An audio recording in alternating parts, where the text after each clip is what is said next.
everybody, Bama Cooey here, and I have a special surprise for you today. If you're a Gen X, Gen Z, or Gen Y, you know exactly what I have behind me. This is a 2017 Dodge Viper GTC. It's an awesome car. I've always loved this car. If you're a kid of the 90s and early 2000s, you know the Dodge Viper was the one car everyone wanted and had to have. I consider it America's first supercar, but it's also a muscle car as well. So come on, let's check it out and give it the business and see what that V10's got. To say I'm excited about this is a complete understatement. This 2017 is the last year that they made this, so this is pretty much a collector's item. And if you look at this blue color, this is a special blue color. It's a one-of-one edition Viper that you can't get anywhere else. The owner picked out this blue, customized it with the racing stripes, customized it with the options on the interior, and it took about 6 months for Dodge to build this by hand and get him the car. So if you look at this car, of course, it's the typical Viper stance. It's wide. It's got a good splitter down here. You have the black in here sucking in fresh air. Everything you see on this car is functional. You have 6 vents on the hood, sucking out all that hot air, making sure that V10 stays cool. You have a massive air induction here, sucking in fresh air. This is a naturally aspirated engine, and I know that's a rarity these days. Everything's either supercharged or turbocharged, but this is a 8.4 liter naturally aspirated V10. Coming over here, you see the upgraded LED headlights. These all light up going around, and then you have the headlights in here. This Viper icon just looks great. It's all over the car, and it is something that I like. It's an Easter egg. I think it makes the car even more aggressive because the first thing you notice when you walk up to it is you notice the Viper in a striking pose, and it just looks amazing. The racing stripes go all the way on the hood, all the way back to the trunk. And when you see this car, it's an eye catcher.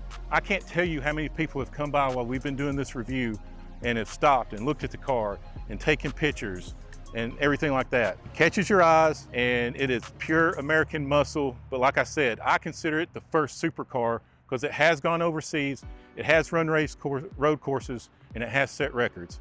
So let's go into the side and see what the rest of it looks like. Coming to the side, of course, you see all the aggressive lines and grooves. You got Viper GT here. You got more hot air removal here. You even have hot air removal coming here. This engine produces a lot of heat along with a lot of power, and you have to get that hot air out and get the fresh air in. You have body colored mirrors. You got black trim and more air induction here. Checking out the wheels, you have 18-inch fronts, 19-inch backs. You have 295s in the front and 355s in the back. When you see this car from the back, not only do you notice the car itself, but you notice how wide the tires are. They're at least third wider than the tires on my truck. But you need those wide back tires because this is a rear-wheel drive car, not all-wheel drive, and you need a lot of that rubber to lay that power down and not slip, especially when you're giving it the business. Also, one of the things to notice is you got the red Brembo brake calipers, which is an upgrade. So you do have very big rotors in here. So this car, even though it is fast, it does have a lot of stopping power. Yes, it has straight line speed, but with these tires and with these brakes, it's really meant more for road and track courses, not just straight line speed. Let's pop open the hood, which is carbon fiber, and let's check out this V10 beast. Underneath here, you have the 8.4 liter naturally aspirated V10 engine, 645 horsepower, 600 pound-feet of torque. This is raw muscle, no supercharger, no turbos, it's just straight horsepower. It's like a hammer, pretty much. Everything is turbocharged and supercharged these days. It's more like a scalpel, kind of like what you would think about with an M4.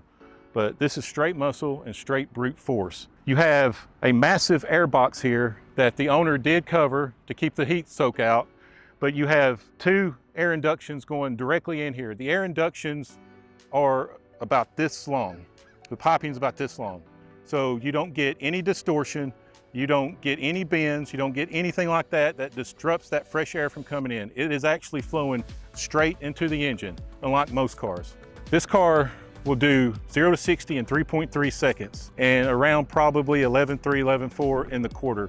But it's not just straight line speed. It's actually, this car craves curves. It actually wants to go on road courses, and that's actually where it made its mark in the earlier 2000s when it was taken over to Nuremberg to the track, when it was dominating American tracks as far as setting records. But this engine absolutely looks amazing. Coming to the back of this car, it keeps the same aggressive stance. This is a pure muscle car in every sense of the word. You got the racing stripes coming down. Of course, you got the blacked out window coming down. Of course, you see the spoiler down here.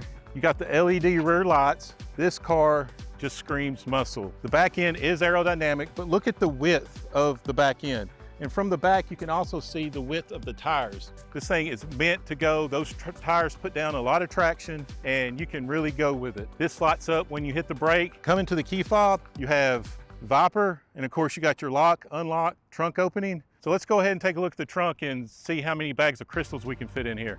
So here you have the trunk. So you can fit 3 or 4 bags of groceries, and you can fit a golf bag in here. So if you want to go to the golf course, go to the country club, make a lot of noise coming in, impress your friends, you can do it in this car. But another thing with this car is the use of carbon fiber. And as everybody knows, I used to work for a carbon fiber company. So when you look in under here, you see the carbon fiber on the hood of the trunk, but it's also on the hood, it's on the roof, and I like the use of the carbon fiber, especially when it's in functional aspects. A lot of people get caught up with carbon fiber on the interior. Well, this has carbon fiber trim. It's cheap carbon fiber. It serves no purpose other than aesthetics. When you actually put it in a functional capacity and it makes the car lighter, then you know you're really getting your money's worth with it. Coming into the inside, this thing has some nice features, but let's be honest here, it's not built for super luxury. Got Viper going across here in metal, automatic windows, your mirror controls, lock, unlock. You got the upgraded Harman Kardon system here. These are racing seats. They're bolstered. They really keep you in there, and they got Viper written across the headrest. It's the upgraded leather. I do like the white stitching it has going on it. If you look over here, of course, here's your light adjustment. You got your windshield wiper stock and blinker stock here.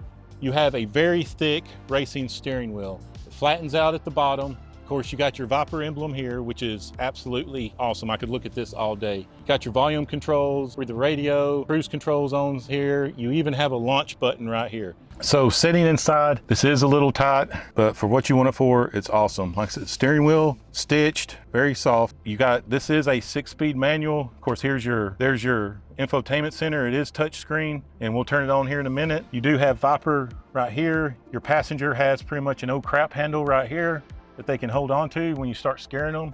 I mentioned earlier, this is a 1 of 1, so you do have the plaque right here with the customer's name on it. Now, one thing to notice is right back here, you do have some storage with, you put bottles, cup holders, you got your 12-volt DC right here, and of course here you got a USB and a little bit of storage here. This is the Laguna Seca track outline right here, and it's even got the numbered curves on it. Over on the passenger side, you also have the Nuremberg track, which is, I think, is pretty awesome.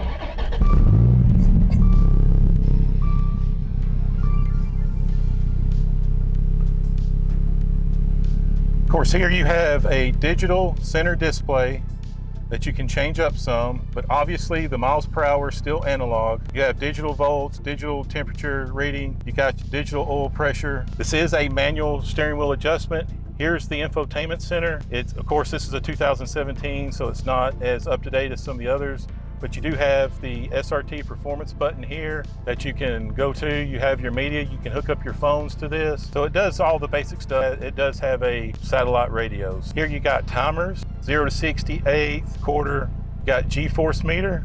And here you got your oil pressure, battery voltage, oil temp, gauges 2, air intake temp, your coolant temp. There's your engine where it's actually tracking how much horsepower and torque you're actually putting down. And you got different versions of the options that you want to change the color or what your home picture is. And of course down here you got your volume controls for the radio, you got your air conditioning. This is 6, you don't see many manuals anymore, even on sports cars. So that's one thing I do like about it. You're able to control the power.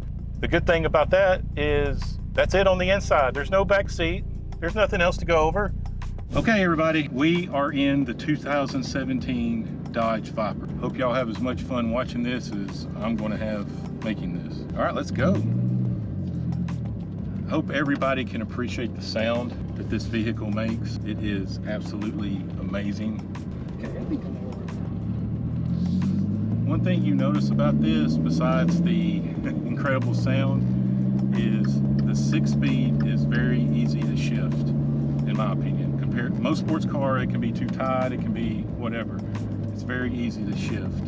So what we're going to try to do, I'm not doing a 0 to 60 pull. We do have the draggy hooked up, but I want to do a 30 to 100 or a 50 to 100 pull on the interstate.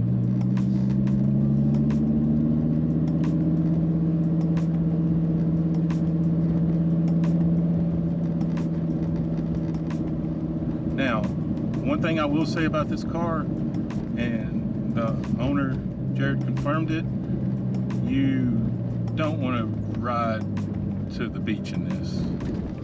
You don't want to go 5 or 6 hours in it. But, you know, an hour, 2 hours, having fun, driving a muscle car, this thing's perfect.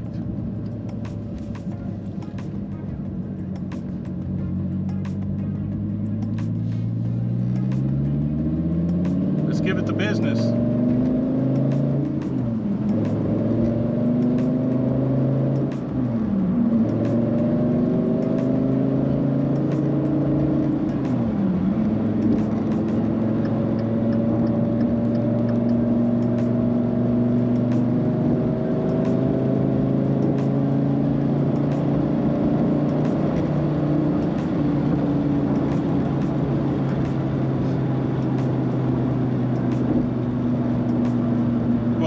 This thing's loud. There is a little bit of road noise, I'm not gonna lie. You do have to crank up the radio when you're on the interstate. As far as driving though, handling, I mean, this thing's picking up all the bumps, which I would expect, right? Because it's the suspension, but as far as the steering, I like a tight steering wheel anyway, so that doesn't bother me at all. One knock on this car, I will say, there is some blind spots here. You do have some blind spots. It doesn't have blind spot monitoring either, so you don't have any way of knowing exactly where some stuff's at.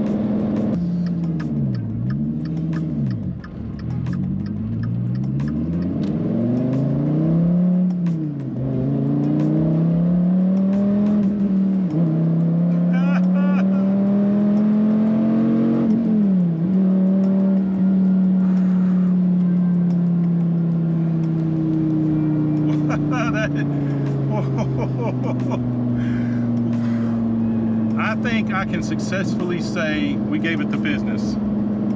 Success.